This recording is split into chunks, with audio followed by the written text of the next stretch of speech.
اعوذ باللہ من الشیطان الرجیم، بسم اللہ الرحمن الرحیم۔ ہم لوگ سورۃ البقرہ کا 4 رکوع دیکھ رہے ہیں، اور سورۃ البقرہ کے 4 رکوع کے اندر حضرت آدم علیہ السلام کا ذکر جو ہے اللہ تعالیٰ نے اس کا تذکرہ کیا، اور بہت ہی مختصر اور جامع انداز میں اللہ تعالیٰ نے پورے قصے کو ہم لوگوں کو بتایا۔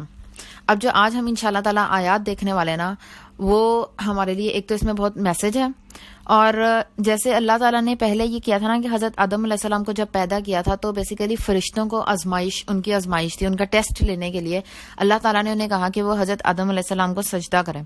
تو دیکھیں، ٹیسٹ میں نا 2 سچویشن ہو سکتے ہیں، یا تو آپ پاس ہو یا پھر آپ فیل ہو، ٹھیک ہے؟ تو جو جتنے بھی فرشتے تھے نا، وہ سب پاس آؤٹ ہو گئے سوائے ایک کے، اور وہ تھا ابلیس، جو کہ فیل ہو گیا اور وہ اس آزمائش پہ پورا نہیں اتر سکا۔ اب جو آج ہم آیات دیکھ رہے ہیں نا، ان کو دیکھنے سے پہلے میں ایک پوائنٹ آپ لوگوں کو کلیئر کرنا چاہتی ہوں کہ اگر دین کے لحاظ سے نہیں، صرف اگر ہم دنیاوی لحاظ سے بھی دیکھیں نا، اگر کوئی بھی انسان کہتا ہے نا کہ میں ڈاکٹر ہوں، یا میں انجینئر ہوں، یا میں ٹیچر ہوں، میں لائر ہوں، یا میں بزنس مین ہوں، میں بہت اچھی کوکنگ کر سکتی ہوں، یا میں بہت اچھی پینٹنگ کر سکتی ہوں، کچھ بھی اگر کوئی بھی انسان کسی چیز کا دعویٰ کرتا ہے نا کہ میں یہ ہوں یا میں یہ کر سکتا ہوں، تو اسے ماننے کے لیے نا اس کے پاس ایک ڈگری ہوتی ہے، یا کوئی بھی ایسا ہوتا ہے کوئی ٹیسٹ یا کوئی ایگزام اس نے پاس آؤٹ کیا ہوتا ہے، اور اس کو پاس کرنے کے بعد ساری دنیا اس بات پہ یقین کرتی ہے، صرف اس کے کہنے پہ نہیں، ٹھیک ہے؟ جیسے اگر کوئی بھی انسان ڈاکٹر ہے نا، اس نے MBBS کی ڈگری لینی ہے، اس نے 5 سال کے ایگزامز کو پاس کرنا ہے، تب اس کے پاس وہ اختیار آئے گا کہ وہ ساری دنیا کو یہ کہہ سکے کہ میں ڈاکٹر ہوں۔ اور وہ ایگزام جو ہے نا، وہ ایک ٹف چیز ہے۔ ایگزام کہتے ہی اسے ہیں جو کہ مشکل کے اندر سے آپ جب گزر جاتے ہو نا، اپنی قابلیت کو گزار لیتے ہو، اس کا مطلب ہے کہ اب آپ پرو ہو چکے ہو اس چیز میں، اب آپ وہ کام کسی بھی سچویشن میں کر سکتے ہیں، ٹھیک ہے؟ تو ایگزام کا سب سے پہلا تو مقصد یہ ہوتا ہے، یا کوئی بھی ٹیسٹ لینے کا مقصد یہ ہوتا ہے کہ ایک تو یہ کہ آپ جس چیز کا دعویٰ کر رہے ہو، آپ جو کلیم کر رہے ہو نا کہ میں یہ کر سکتی ہوں، سب کو پتا چل جائے کہ ہاں یہ سچ ہے۔ دوسری چیز کہ اس ایگزام یا اس چیز کے سٹریس کے اندر رہتے ہوئے بھی ایسی سچویشن ہوتی ہے جو کہ نارمل لائف سے تھوڑی ہٹ کی ہوتی ہے، ایسی سچویشن میں بھی جب آپ وہ کام کر سکتے ہو نا، تو اس کا مطلب ہے کہ آپ پھر وہ اس کام میں پرو ہو چکے ہو۔ تو بالکل اسی طریقے سے جیسے دنیا میں ایگزامس ہوتے ہیں نا، ایک ٹیسٹ ہوتا ہے جسے آپ گزرنے کے بعد ایک ڈگری ملتی ہے آپ کو، تو بس ایسے سمجھ لیں اللہ تعالیٰ کا بھی یہی طریقہ ہے کہ اللہ تعالیٰ نا اپنے نیک بندوں کو، یا ایون اپنے اللہ تعالیٰ نے جو انسانوں کو پیدا کیا نا، ان کو آزماتا ہے، اور اللہ تعالیٰ کس طرح سے آزماتے ہیں، اور پھر اس پر آزمائش پہ پورا اترنے کے کیا طریقے ہیں، ہر چیز جو ہے نا وہ اللہ تعالیٰ آگے قرآن پاک میں ایکسپلین کریں گے۔ اب جو آج ہم انشاءاللہ آیات دیکھتے ہیں نا، جیسے کل تھا کہ اللہ تعالیٰ نے فرشتوں کا آزمایا، تو جو آج آیات ہم پڑھیں گے نا، اس میں اللہ تعالیٰ نے حضرت آدم علیہ السلام کی آزمائش کی، انہیں ایک ٹیسٹ دیا۔ اب میں پہلے تلاوت کرتی ہوں اس کا ترجمہ، اور پھر ہم اس کی تفسیر دیکھتے ہیں۔ بسم اللہ الرحمن الرحیم۔ وَقُلْنَا يَا آدَمُ اسْكُنْ أَنْتَ وَزَوْجُكَ الْجَنَّةَ وَكُلَا مِنْهَا رَغَدًا حَيْثُ شِئْتُمَا وَلَا تَقْرَبَا هَٰذِهِ الشَّجَرَةَ فَتَكُونَا مِنَ الظَّالِمِينَ فَأَزَلَّهُمَا الشَّيْطَانُ عَنْهَا فَأَخْرَجَهُمَا مِمَّا كَانَا فِيهِ وَقُلْنَا اهْبِطُوا بَعْضُكُمْ لِبَعْضٍ عَدُوٌّ وَلَكُمْ فِي الْأَرْضِ مُسْتَقَرٌّ وَمَتَاعٌ إِلَىٰ حِينٍ۔ اور ہم نے کہا کہ اے آدم، تم اور تمہاری بیوی جنت میں رہو، اور اس میں سے جہاں سے چاہو دونوں بے روک ٹوک کھاؤ، لیکن اس درخت کے پاس نہ جانا، ورنہ تم دونوں ظالموں میں سے ہو جاؤ گے۔ پھر شیطان نے ان دونوں کو وہاں سے پھسلا دیا اور انہیں اس سے نکلوا دیا جس میں وہ تھے، اور ہم نے کہا اتر جاؤ یہاں سے، تم ایک دوسرے کے دشمن ہوگے، اور تمہارے لیے زمین میں ایک مدت تک ٹھکانا اور فائدہ اٹھانا ہے۔ دیکھیں، اللہ تعالیٰ نے حضرت آدم علیہ السلام، جو کہ سب سے پہلے انسان ہے جسے اللہ تعالیٰ نے پیدا کیا، اور اللہ تعالیٰ نے انہیں علم کی دولت سے نوازا، اور وہ علم ہی تھا جس سے انہیں فرشتوں پر سپیریورٹی تھی۔ تو اللہ تعالیٰ نے حضرت آدم علیہ السلام کو جنت میں بھیجا، اور جنت کے کریکٹرسٹکس اور جنت کے بارے میں جتنی بھی خصوصیات ہیں ہم بہت اچھے طریقے سے جانتے ہیں کہ وہاں پہ ہر چیز ہم خواہش کریں گے اور وہ چیز ہمیں مل جائے گی، یعنی ایک ایسی چیز جنت وہ اللہ تعالیٰ نے ہمیں ایک ریوارڈ کے طور پہ دکھایا دنیا کی آزمائشوں سے گزرنے کے لیے۔ تو دیکھیں، جس ریوارڈ میں گزرنے کے لیے ہم اس دنیا کی آزمائشوں سے گزرتے ہیں نا، اللہ تعالیٰ نے اسی ریوارڈ میں انہیں بھیجا، یعنی جنت میں، اور پھر اس جنت میں اللہ تعالیٰ نے انہیں آزمایا۔ اچھا، اس میں نا سب سے پہلے اس آیت کا جو پوائنٹ ہے نا، وہ یہ ہے کہ اللہ تعالیٰ نے انہیں کہا کہ اس جنت میں رہو، اس میں سے جہاں سے چاہو دونوں بے روک ٹوک کھاؤ۔ بے روک ٹوک کا مطلب ہے کہ کوئی کوسچن نہیں ہے۔ ابھی ہم دنیا میں جو بھی عمل کرتے ہیں نا، ہم نے اپنے ایک ایک لمحے کا حساب دینا ہے، لیکن وہاں پہ آپ انہوں نے جو بھی کرنا تھا نا اس کا کوئی حساب نہیں تھا. وہ جو بھی کھاتے پیتے, جہاں بھی جاتے, جہاں بھی رہتے, کچھ بھی کرتے, کوئی حساب نہیں, بے روک ٹوک, کوئی پوچھنے والا نہیں ہے. آپ کو محنت کر کے کوئی چیز حاصل نہیں کرنی پڑے گی. تو دیکھیں, لیکن اللہ تعالیٰ نے پھر کیا کہا, اس درخت کے پاس صرف ایک single tree of the whole garden, ایک ایسی چیز جہاں پہ بے شمار کاؤنٹلیس ٹریز ہیں, جہاں پہ آپ کو کھانے کے لیے مل رہا ہے بغیر کسی محنت کے, بغیر کسی کوشش کے.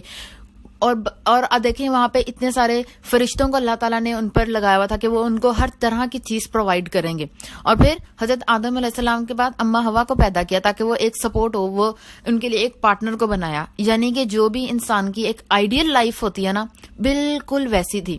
لیکن صرف ایک لمٹ دی اللہ تعالیٰ نے, اونلی ون لمیٹیشن, اور وہ کیا تھی کہ ایک درخت کے پاس نہیں جانا.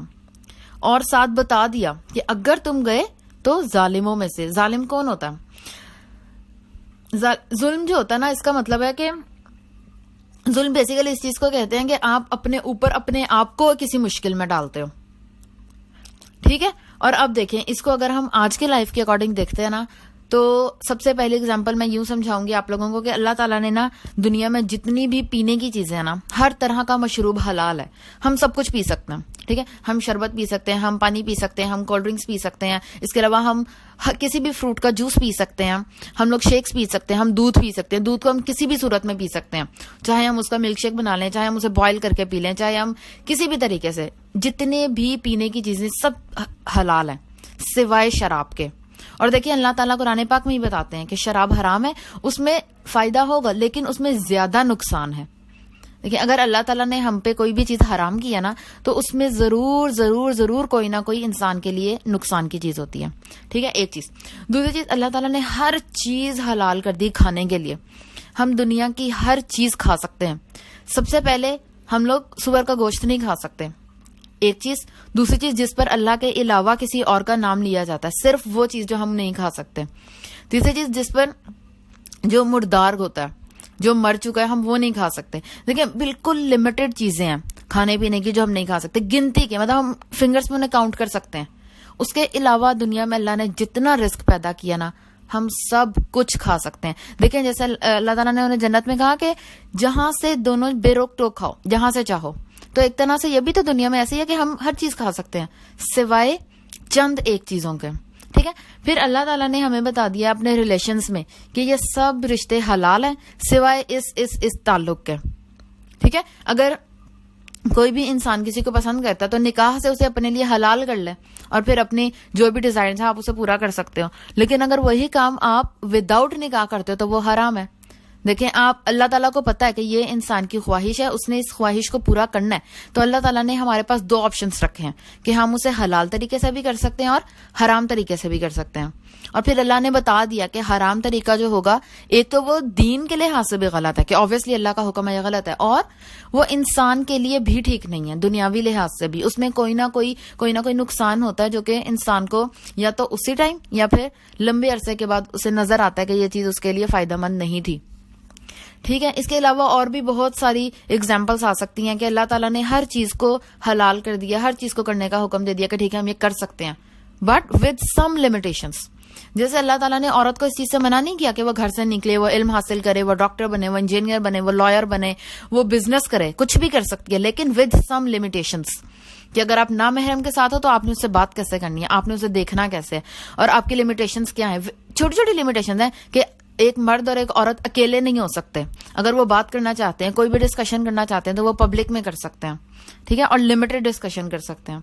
منع نہیں ہے کہ آپ یہ کام کر ہی نہیں سکتے, بٹ ود اسمال لمیٹیشنز. بالکل چھوٹی چھوٹی سی چیزیں اللہ تعالیٰ نے ہمیں ایک وہ بتا دی ہے کہ یہ ہماری حدود ہیں, بس ہم نے اس میں رہ کے یہ سب کچھ کر سکتے ہیں.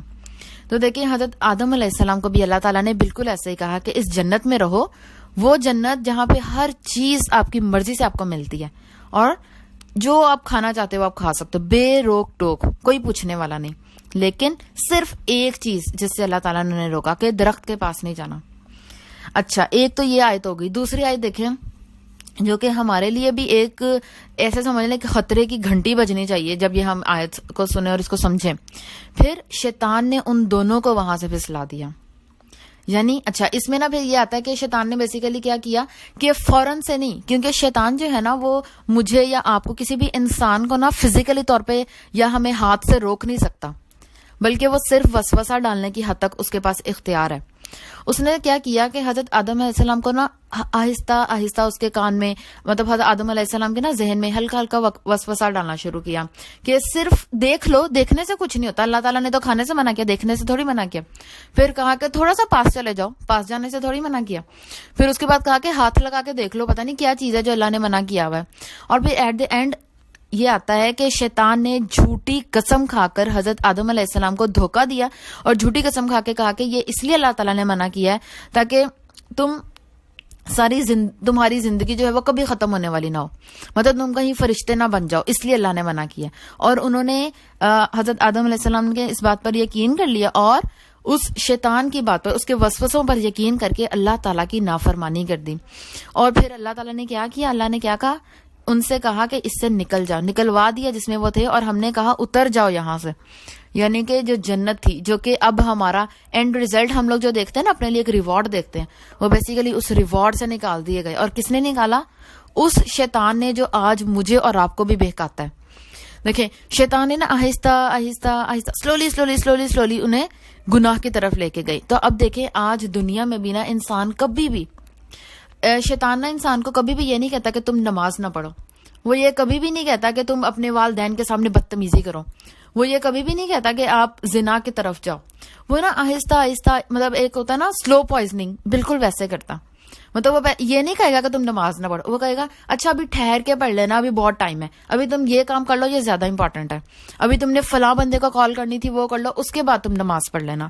مطلب وہ آپ کو ڈائریکٹلی اس چیز سے منع نہیں کرتا، بلکہ آپ کو آپ کے اتنا انڈلج کر دیتا آپ کو ان چیزوں میں جو کہ آپ کو نیکی کی طرف سے یا وہ چیز جو بھلائی کا کام ہے نا اس سے آپ کو دور کر دیتے ہیں.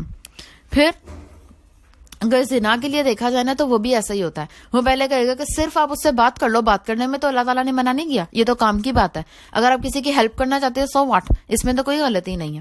پھر آہستہ آہستہ آہستہ آہستہ وہ لیتے لیتے لیتے لیتے آپ کو بڑے گناہ کی طرف لے کے جاتا ہے. اس کے علاوہ وہ نیکیوں سے دور کرنے کے لیے بھی آپ کو آہستہ آہستہ ٹریگر کرتا رہتا ہے. اور نا بیسیکلی جب سٹارٹ ہوتا ہے نا برائی کا یا نیکی سے دور ہونے کا، تو انسان کو اس چیز کی سینس نہیں ہوتی، اسے پتہ نہیں چلتا. تو بس آپ کو ہر ٹائم ہوشیار رہنا ہے. اگر وہ حضرت آدم علیہ السلام کو اور اماں حوا کو جنت سے نکال سکتا ہے نا، تو کیا وہ دنیا میں رہتے ہوئے، جبکہ ہماری زندگی جو ہے نا وہ تو ایک ایسے سمجھ لیں کہ چاروں طرف سے آزمائشوں نے گھیرا ہوا ہے. ہم نے اپنے نفس سے بھی لڑنا ہے، ہم نے شیطان سے بھی لڑنا ہے، اور ہم نے اپنی سوسائٹی سے بھی لڑنا ہے. ایون اس سوسائٹی میں ہمارے اپنے ریلیٹیوز بھی آتے ہیں، کبھی کبھی ہمارے اپنے بلڈ ریلیشنز بھی آتے ہیں جو کہ ہمیں نیکیوں سے دور کرتے ہیں اور ہمیں غلط چیزوں کی طرف لے کے جاتے ہیں. ہم نے ان ساری چیزوں سے لڑ کے جنت میں جانا ہے. اور دیکھیں اگر وہ جنت سے نکلوا سکتا ہے تو کیا ہمیں دنیا میں وہ ہمیں پھنسا نہیں سکتا؟ اور ہم لوگوں نے ہر ٹائم اس چیز کے لیے محتاط رہنا ہے. فوراً جیسے ہی آپ کے، اور نا جو آپ کے ذہن میں خیالات آتے ہیں نا ان کو پاکیزہ کرنا بہت ضروری ہے، کیونکہ شیطان کا حملہ ہے ہی ہمارے خیالات پہ. جب بھی ہم فارغ ہو کے کچھ بھی سوچتے ہیں نا تو آپ لوگ خود نوٹس کریں کہ وہ کبھی بھی پازیٹیو چیزیں نہیں ہوتی. ہم ہمیشہ نیگیٹو، کبھی کسی انسان کے بارے میں، کبھی کسی بھی ایونٹ کے بارے میں، یا کسی اپنے ریلیٹیوز کے بارے میں، اپنے فرینڈس کے بارے میں، اپنے ٹیچرز کے بارے میں، کوئی بھی، ہم ہمیشہ ان کے بارے میں نا نیگیٹو تھاٹس آتی ہیں. اگر نماز کا ٹائم ہے نا، فضول میں فارغ بیٹھے ہوئے ہیں، موبائل یوز کر رہے ہیں، کچھ بھی کر رہے ہیں، اور ٹائم ویسٹ، اور ہمارے ذہن میں یہ اچھا ابھی اٹھ کے پڑھ لیتے ہیں، اچھا ابھی اٹھ کے، تو بس یہ سوچ لیں یہ وہ وسوسہ ہے جو شیطان آپ کے دماغ میں ڈال رہا ہے. کوئی بھی نیکی کا کام کرتے ہوئے نا یہ نہیں سوچیں کہ اچھا میں کر لوں گی، اچھا میں کل سے کروں گی. یہ شیطان کا وہ وسوسہ ہے جو بیسیکلی اس نے حضرت آدم علیہ السلام پہ اپلائی کیا، اور ان کے بعد آنے والے ہر انسان پہ وہ اپلائی کر رہا ہے، اور مجھ پہ بھی کر رہا ہے، اور آپ پہ بھی کر رہا ہے. اور اب ہم نے دیکھنا ہے کہ شیطان وہ تھا جس نے اللہ تعالیٰ کی نافرمانی کی تھی. کب؟ جب اللہ تعالیٰ نے اسے سجدے کا حکم دیا، اس نے سجدے سے انکار کیا اور اللہ تعالیٰ نے اسے نکال دیا. اور اب وہ کیا کر رہا ہے؟ مجھے اور آپ کو، ہمیں اللہ تعالیٰ سے دور کرنے کی کوشش کر رہا ہے، کیونکہ اللہ تعالیٰ نے ہمیں اس سے سپیریئر کیا تھا. اور اب دیکھیں اللہ تعالیٰ نے ہماری سائڈ لی تھی، اللہ تعالیٰ نے مجھے اس کے سامنے سپیریئر کیا، مجھے بہتر ثابت کیا، تو میں نے اس سے بہتر رہنا ہے. میں نے اللہ تعالیٰ کے اللہ تعالیٰ کا یہ جو تھا نا کہ میں انسان جو ہے وہ فرشتوں سے بہتر ہے، تو میں نے اللہ تعالیٰ کو بھی اور اس شیطان کو بھی بہتر بن کے دکھانا ہے. اور ہم نے شو کرنا ہے کہ yes we are superior than you. اور پھر جو غلطیاں اور جو اس نے گناہ کے کام، جو نافرمانیاں اللہ تعالیٰ کے سامنے اس شیطان نے کی تھی نا، ہم نے وہ نہیں کرنی. اور جو پہلے گزرے ہوئے لوگوں سے غلطیاں ہوئی تھیں، کوتاہیاں ہوئی تھیں، ہم نے وہ نہیں کرنی. دیکھیں قرآن پاک میں نا اللہ تعالیٰ نے ہمیں تمام انبیاء کا، تمام گزرے ہوئے لوگوں کا، یا جیسے بنی اسرائیل کا بہت زیادہ ذکر آتا ہے. ان کا بیسیکلی بتانے کا مقصد کیا ہے کہ ہم ان سے لیسن حاصل کریں، ہمیں وہ سبق حاصل کریں کہ جو انہوں نے کیا تھا نا وہ ہم نے نہیں کرنا، اور جو نیکی کے کام، جو اچھائی کے کام نیک لوگوں نے کیے تھے نا وہ ہم نے انشاءاللہ تعالیٰ کرنے ہیں. تو اب دیکھیں ان آیات میں نا ہم لوگوں کو ایک طرح سے ڈرایا جا رہا ہے شیطان سے کہ وہ کس حد تک جا سکتا ہے، اور وہ پھر کتنا نقصان اٹھا سکتا ہے انسان پھر اس کی وجہ سے.